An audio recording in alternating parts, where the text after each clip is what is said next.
Students, good morning. तो बच्चों आज स्टार्ट करेंगे हम लोग। Good morning Sundaram,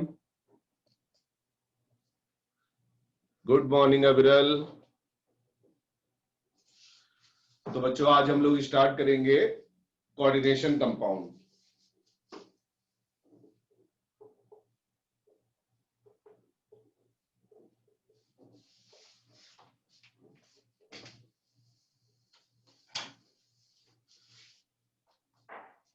good morning आदि।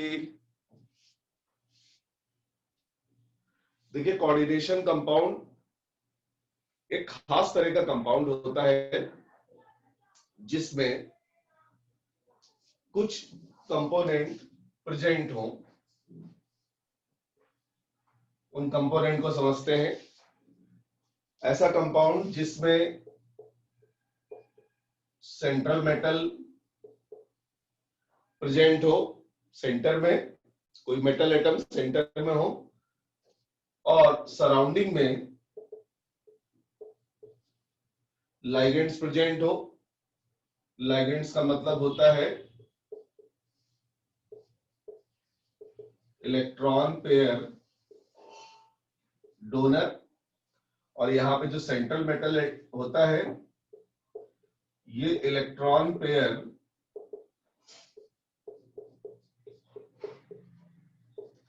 एक्सेप्टर होता है। ठीक है, तो हम उस कंपाउंड को कोऑर्डिनेशन कंपाउंड कहेंगे या कॉम्प्लेक्स सॉल्ट बोलेंगे, जो दो चीजों से मिलकर बना हो। एक तो सेंट्रल मेटल यानी इलेक्ट्रॉन पेयर एक्सेप्टर, और दूसरा लाइगेंड यानी इलेक्ट्रॉन पेयर डोनर। अब इसको समझते हैं जरा। जैसे K4 FeCN6, यहां पे आयरन का ऑक्सीडेशन नंबर +2 है, तो जो +2 होगा Fe+2, ये तो सेंट्रल मेटल हो गया, और क्योंकि इसके पास प्लस चार्ज है तो ये इलेक्ट्रॉन पेयर एक्सेप्ट करने की टेंडेंसी रखेगा। और यहाँ पे जो Cn- है, 6 Cl-, ये इलेक्ट्रॉन पेयर डोनेट करेंगे, यानी इस तरह से स्ट्रक्चर आएगा। ये 6 Cl- है जो Fe2+ को इलेक्ट्रॉन पेयर डोनेट कर रहे हैं।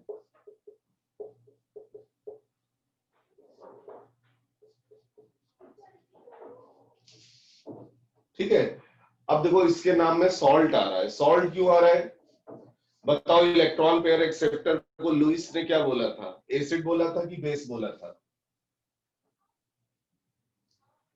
अकॉर्डिंग टू लुईस कॉन्सेप्ट, यहाँ पे सेंट्रल मेटल Fe2+ क्या है? लुईस एसिड है या लुईस बेस है? जल्दी बताएं सब लोग।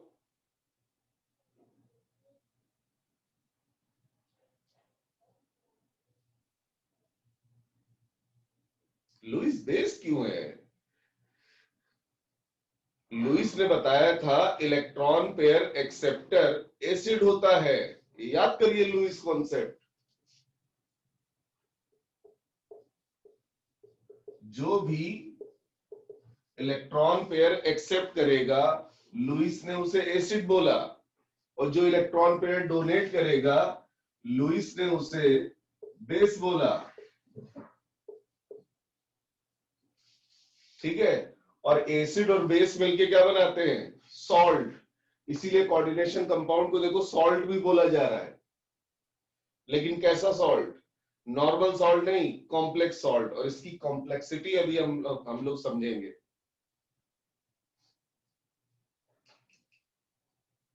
फिलहाल ये समझ जाइए कि कोऑर्डिनेशन कंपाउंड में दो चीजें मेन है। एक तो सेंट्रल मेटल जो इलेक्ट्रॉन पेयर एक्सेप्टर का काम करेगा यानी लुईस एसिड का काम करेगा, और दूसरा है उसकी सराउंडिंग में लाइगेंड्स जो इलेक्ट्रॉन पेयर डोनर या लुईस बेस का काम करेंगे। ठीक है, नोट कर लिया सबने?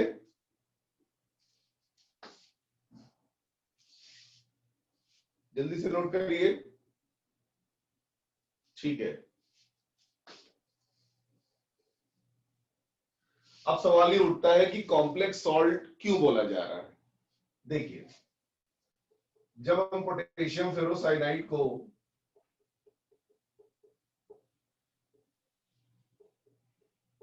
वाटर में ऐड करके सॉल्यूशन बनाते हैं तो हमको पोटेशियम आयन तो मिलता है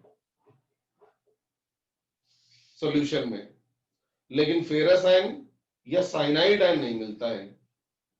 जो इंडिविजुअल फेरस आयन है या इंडिविजुअल साइनाइड आयन है, ये नहीं मिलता है, बल्कि हमें उन दोनों का कॉम्बिनेशन मिलता है।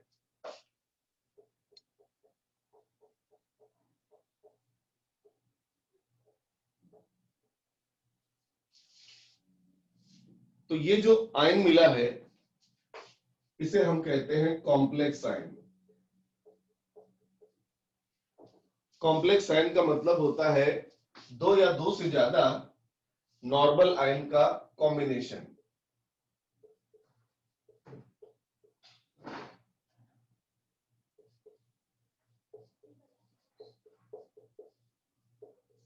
Combination of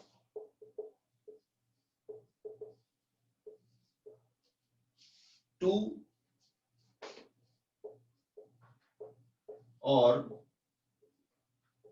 more than to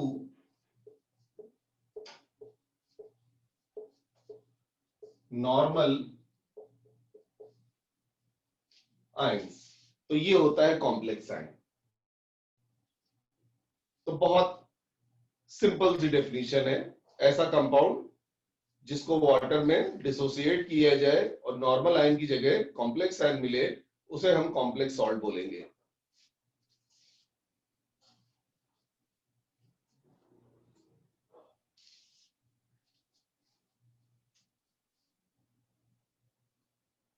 समझ में आया बच्चों कॉम्प्लेक्स सॉल्ट की डेफिनेशन?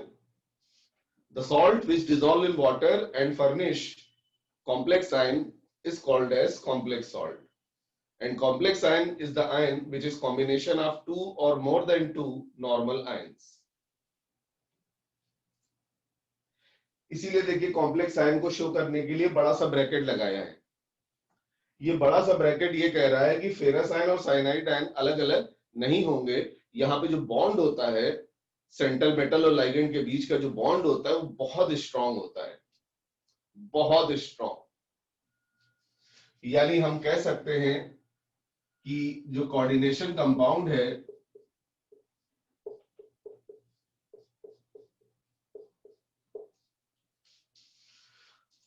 उसमें जो ब्रैकेट के अंदर वाला पार्ट है उसे हम कहते हैं कोऑर्डिनेशन स्फीयर।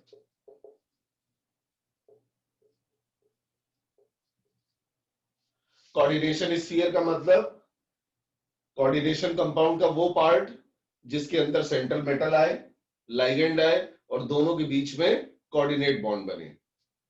ठीक है, और ये पार्ट ध्यान रखिएगा नॉन आयनाइजेबल होता है, क्योंकि यहाँ पे एक मेटल और कई लाइगेंड्स के बीच में जो बॉन्ड बनते हैं वो बहुत स्ट्रांग बनते हैं, जो वाटर में भी डिसोसिएट या ब्रेक नहीं हो पाते हैं। हाँ, जो ब्रैकेट के बाहर वाला पार्ट है उसे हम आयनाइजेशन स्फीयर कहते हैं, और ये पार्ट आयनाइजेबल होता है। तो ये पॉइंट आपको ध्यान रखना है कि किसी भी कोऑर्डिनेशन कंपाउंड में ब्रैकेट के अंदर वाला पार्ट, जो बड़ा सा ब्रैकेट है, स्क्वायर ब्रैकेट जिसे कहते हैं, स्क्वायर ब्रैकेट, स्क्वायर ब्रैकेट के अंदर वाला पार्ट कोऑर्डिनेशन स्फीयर कहलाता है, जो कि नॉन आयनाइजेबल होता है, और इसके अंदर वाला पार्ट आयनाइजेशन स्फीयर कहलाता है और वो आयनाइजेबल होता है। ठीक है बच्चों?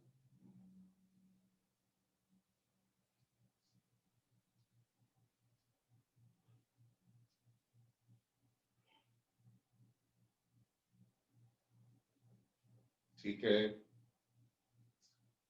नोट कर लीजिए।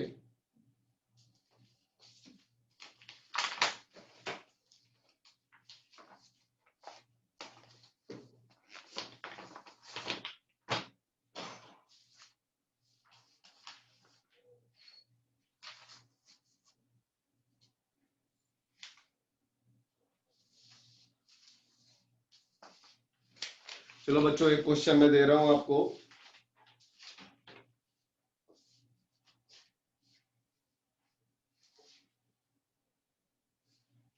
उस क्वेश्चन में बोला जा रहा है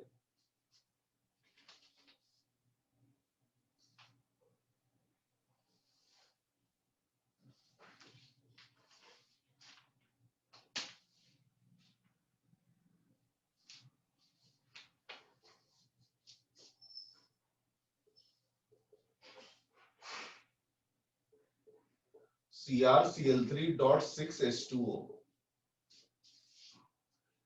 ये एक कंपाउंड का मॉलिक्यूलर फॉर्मूला है।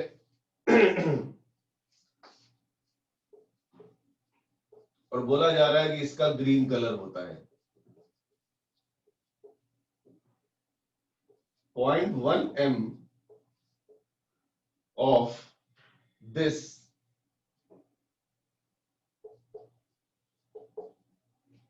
solution react with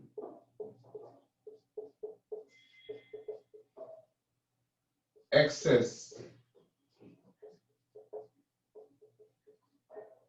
silver nitrate gave 28.7 gram of AgCl,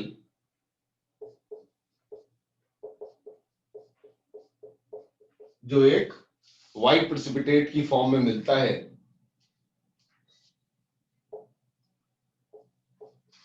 structural formula of this complex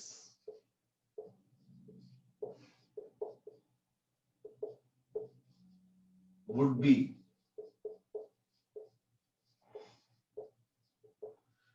इस कॉम्प्लेक्स का स्ट्रक्चरल फॉर्मूला क्या होगा, ये पूछा है।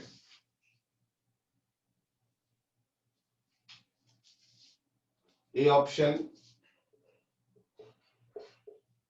CrH2O का होल 6 Cl3, बी ऑप्शन है CrH2O का whole 5 Cl Cl2.H2O, C option है CrH2O का होल 4 Cl2 Cl.2H2O, और डी ऑप्शन है CrH2O का होल थ्राइस Cl3। अब इस क्वेश्चन को कैसे किया जाएगा वो मैं आपको समझाता हूं। इस तरह के क्वेश्चन बहुत आते रहते हैं। तो यहां पे थोड़ा सा मोल कॉन्सेप्ट हम यूज करेंगे। देखिए AgCl का वेट दे रखा है, तो सबसे पहले हम इसके नंबर ऑफ मोल निकालेंगे। उसके लिए हम लोग AgCl का पहले m डैश यानी मॉलिक्यूलर वेट निकाल लेते हैं, जो होगा सिल्वर का एटॉमिक वेट प्लस क्लोरीन का एटॉमिक वेट। बताओ बच्चों, सिल्वर का एटॉमिक वेट किसी को याद है?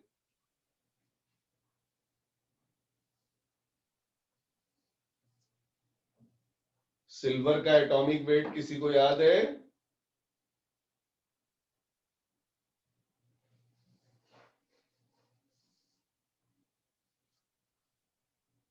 वन 112 नहीं, गलत। और 47 तो एटॉमिक नंबर होता है। यस, 108 एकदम सही। अवनी ने एकदम सही बताया। सिल्वर का एटॉमिक मास होता है 108 और Cl का होता है 35.5, तो ये आ जाएगा 143.5। ठीक है, अब नंबर ऑफ मोल का फॉर्मूला लगा दीजिए, वेट अपॉन मॉलिक्यूलर वेट। तो वेट आपको दिया है AgCl का 28.7 ग्राम और मॉलिक्यूलर वेट है 143.5। सॉल्व करो और बताओ ये कितना आ रहा है, डिवाइड करिए।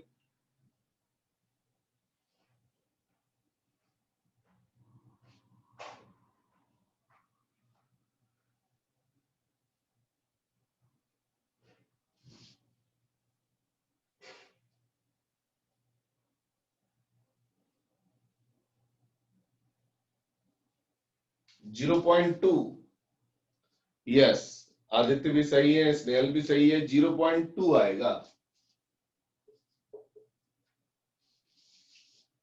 एकदम सही। तो ये नंबर आप मोल आ रहे हैं 0.2। अब आप देखिए कॉम्प्लेक्स के कितने मोल दिए थे क्वेश्चन में, देखिए कॉम्प्लेक्स के दिए थे 0.1 मोल और AgCl के मोल आए हैं 0.2, यानी कॉम्प्लेक्स और AgCl के बीच में जो रेशियो है वो 1:2 है। Hence complex is to AgCl is equal to 1:2। बताओ बच्चों ये बात समझ में आई? कॉम्प्लेक्स के मोल और AgCl के मोल के बीच में रेशियो 1:2, ये क्लियर हुआ?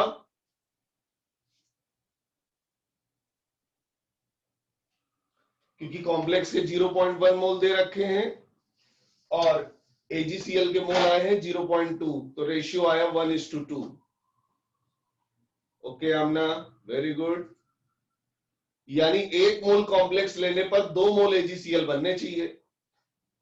अब बताओ इन चारों में ऐसा कौन सा ऑप्शन है जिसका 1 मोल लेने पर 2 मोल AgCl बने सिल्वर नाइट्रेट से रिएक्शन करने पर? चलो इसको चेक करते हैं। ए को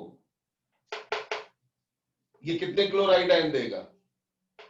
अभी आपको समझाया था ब्रैकेट के अंदर वाला पार्ट नॉन आयनाइजेबल, लेकिन ब्रैकेट के बाहर वाला पार्ट आयनाइजेबल, तो ये 3 Cl माइनस देगा। तो जब ये सिल्वर नाइट्रेट से रिएक्शन करेगा एक्सेस सिल्वर नाइट्रेट से 3 AgCl मिलेंगे, यानी ये आंसर नहीं होगा। आंसर के हिसाब से, क्वेश्चन के हिसाब से 2 AgCl मिलने चाहिए और 2 AgCl आपको देंगे बी ऑप्शन। बी ऑप्शन में देखिए 2 क्लोराइड आयन है, तो AgNO3 से रिएक्शन करोगे तो 2 AgCl मिलेंगे। सी ऑप्शन में 1 AgCl मिलेगा। डी ऑप्शन में AgCl मिलेगा ही नहीं, क्योंकि कोई Cl आयनाइजेशन स्फीयर में नहीं है, सारे Cl कोऑर्डिनेशन स्फीयर में है। तो आंसर हो गया बी ऑप्शन। तो ये देखिए जो कॉन्सेप्ट अभी आपको पढ़ाया कोऑर्डिनेशन स्फीयर और आयनाइजेशन स्फीयर वाला, वो यूज हो रहा है। बताओ बच्चों समझ में आया? एक बार मैं रिपीट कर देता हूं। ये देगा 3 क्लोराइड आयन यानी 3 AgCl, तो ये आंसर नहीं होगा। ये देगा 2 क्लोराइड आयन, क्योंकि 2 Cl बाहर है तो 2 AgCl, यही हो जाएगा आंसर। ये देगा 1 क्लोराइड आयन यानी 1 AgCl, और ये एक भी AgCl नहीं बनाएगा क्योंकि कोई भी Cl आयनाइजेशन स्फीयर में नहीं है। तो आसान सी चीज है, बस ये ध्यान रखना है कि जो ये बड़ा ब्रैकेट होता है स्क्वायर ब्रैकेट, इसके अंदर वाला पार्ट कोऑर्डिनेशन स्फीयर होता है और इसके अंदर बॉन्ड बहुत मजबूत होते हैं मेटल और लाइगेंड के बीच में, और इतने मजबूत बॉन्ड वाटर में भी ब्रेक नहीं हो पाते हैं। ये नॉन आयनाइजेबल होता है कोऑर्डिनेशन स्फीयर। हाँ, इसके जो बाहर है वो जो आयनाइजेशन स्फीयर है वो आयनाइजेबल होता है। ठीक है, चलिए अब हम लोग आगे बढ़ेंगे।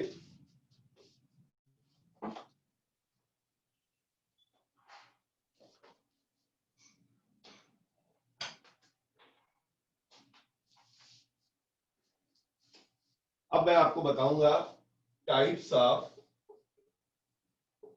लाइगेंड्स।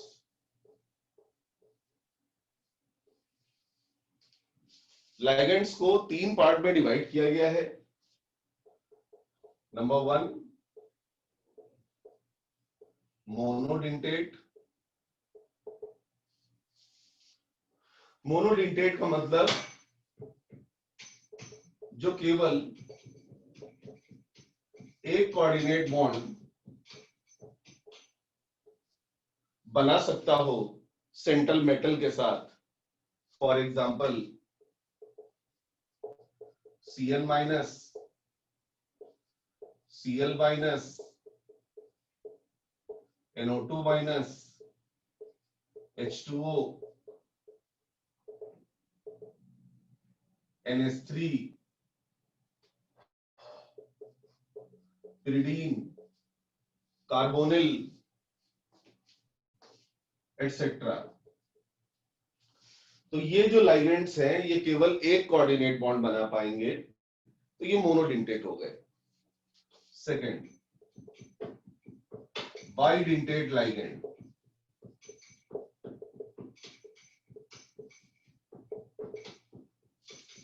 नाम से क्लियर है, ये दो कोऑर्डिनेट बॉन्ड बनाएंगे।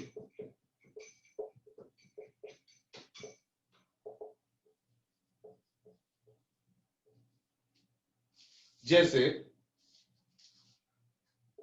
CH2NH2 सिंगल बॉन्ड CH2NH2, इस लाइगेंड का नाम होता है एथिलीन डाई एमीन। शॉर्ट में इसको EN बोलते हैं। ध्यान रखिएगा इस सिंबल को, EN माने एथिलीन डाई एमीन। और ये सेंट्रल मेटल के साथ एक नहीं बल्कि दो कोऑर्डिनेट बॉन्ड बनाता है। कैसे? एक NH2 अपना लोन पेयर डोनेट करके कोऑर्डिनेट बॉन्ड बना लेगा और दूसरा NH2 भी अपना लोन पेयर डोनेट करके कोऑर्डिनेट बॉन्ड बना लेगा। बोलो बच्चों, समझ में आया बाइडेंटेट लिगेंड का मतलब? कि जो दो कोऑर्डिनेट बॉन्ड बनाता हो सेंट्रल मेटल के साथ। तो यहाँ पे दो NH2 हैं, तो दोनों NH2 सेंट्रल मेटल के साथ कोऑर्डिनेट बॉन्ड बना लेंगे। ओके,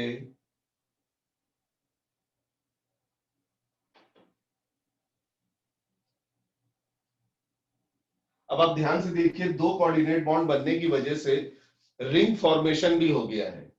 और रिंग बनी है 5 membered, 1 2 3 4 5 membered ring stable ring होती है। और रिंग को बच्चों कहते हैं ग्रीक लैंग्वेज में किलेट। किलेट, इसी वजह से बाइडेंटेट लिगैंड को किलेटिंग लिगैंड भी कहते हैं।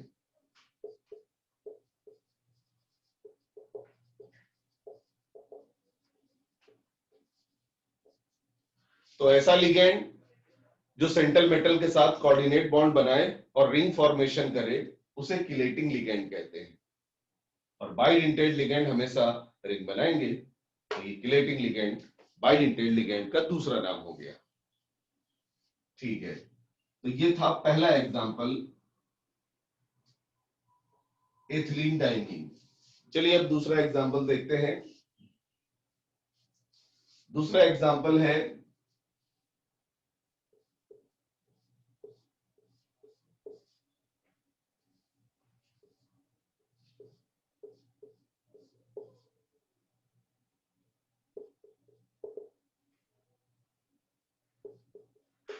ये देखिए, यहाँ पे दो पिरिडीन आपस में जुड़ी हुई हैं और यहाँ पे अगर कोई सेंट्रल मेटल हो तो ये दोनों उसके साथ कोऑर्डिनेट बॉन्ड बना लेंगे।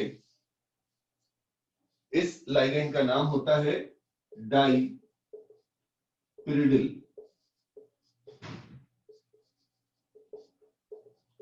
डाई पिरिडिल, शॉर्ट में इसको डिपी कहते हैं, DIPY। दो पिरिडीन रिंग आपस में जुड़ी हुई हैं। ठीक है बच्चों, समझ में आया? अब इसके बाद नेक्स्ट देखते हैं COO minus, single bond COO minus. इसे बच्चों ऑक्सलेट आयन कहते हैं।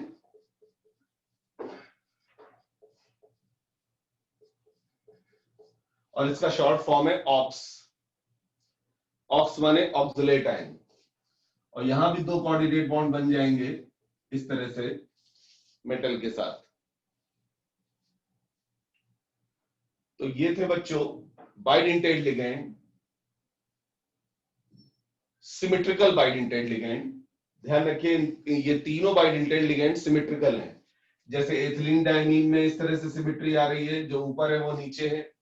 डीपी में इस तरह से सिमेट्री आ रही है, जो लेफ्ट साइड है वो राइट साइड है। और ऑक्सलेट आयन में इस तरह से सिमेट्री आ रही है। तो these are symmetrical bidentate ligand. आप नीचे लिख सकते हैं यहाँ पे, these are symmetrical bidentate ligands. अब मैं आपको बताऊंगा अनसिमेट्रिकल बाइडेंटेड लिगेंड। ऐसे बाइडेंटेड लिगेंड जिनमें सिमेट्री नहीं होती है। इसमें सबसे मेन है CH2NH2 सिंगल बॉन्ड C+O-। देखिए, एक कोऑर्डिनेट बॉन्ड NH2 बनाएगा तो एक कोऑर्डिनेट बॉन्ड O- बनाएगा। और देखिए यहाँ पे सिमेट्री नहीं है, ऊपर NH2 है तो नीचे O- है, तो ये अनसिमेट्रिकल है। इस बाइडेंटेड लिगेंड का नाम होता है ग्लाइसिनेट आयन, और शॉर्ट में इसको कहते हैं ग्लाई। नोट कर लीजिए, ग्लाई।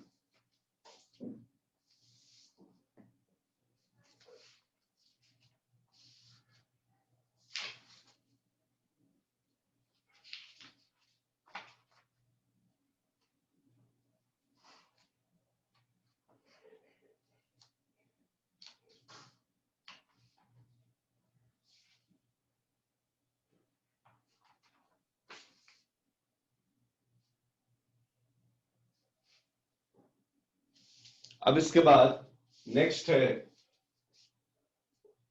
CH3CH double bond NO- single bond CCH3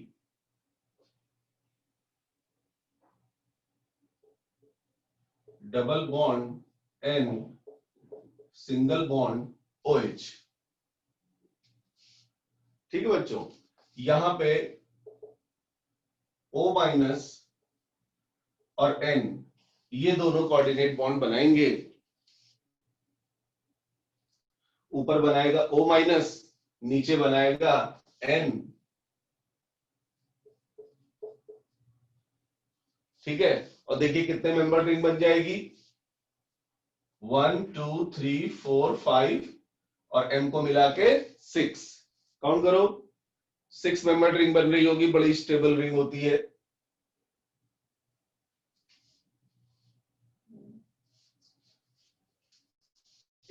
इस बाइडेंटेड लिगैंड का नाम होता है डाइमिथाइल ग्लाइऑक्सीमेट।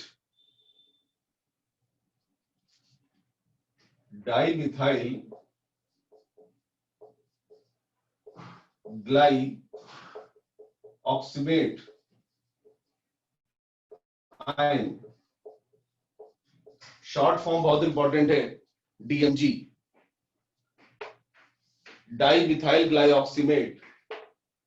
तो आपको यहां पे नाम, शॉर्ट फॉर्म और स्ट्रक्चर अच्छे से याद करना है। तो ये DMG होता है। अब इसके बाद एक और बाइडेंटेड लिगैंड है CH3 C double bond O single bond CH double bond CH।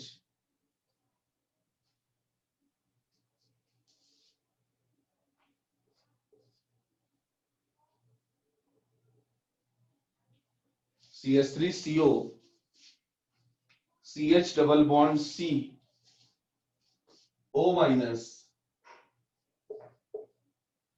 Single bond CH3। बना लीजिए structure.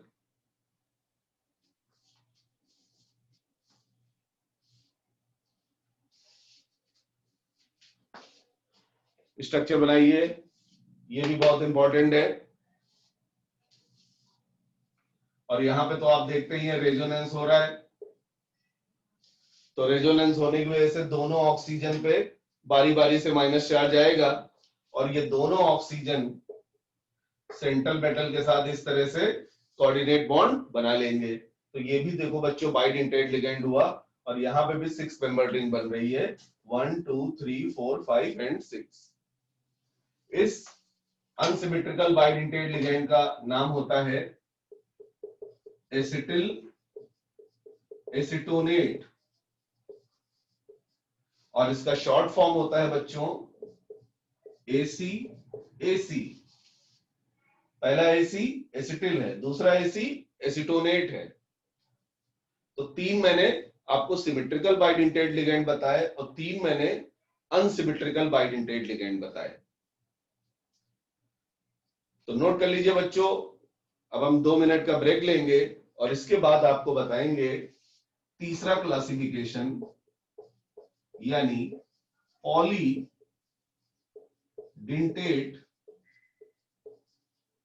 Ligands.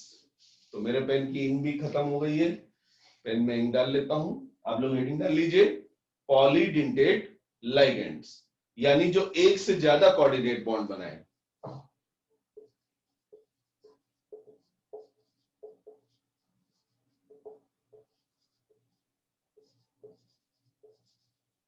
Many coordinate bonds, many coordinate bond में फिर वही आ गया, मोर देन 2।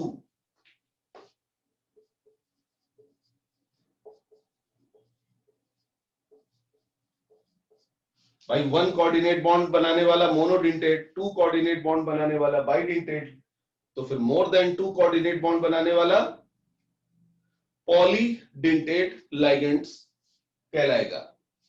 तो अभी मैं इसके एग्जांपल दूंगा after a short break, note कर लीजिए। और ये बहुत इंपॉर्टेंट है, ACAC, DMG और ग्लाई, ये तीनों अनसिमेट्रिकल बाइडेंटेट लिगेंड बहुत आते हैं। ठीक है बच्चों, 2 मिनट बाद मिलते हैं।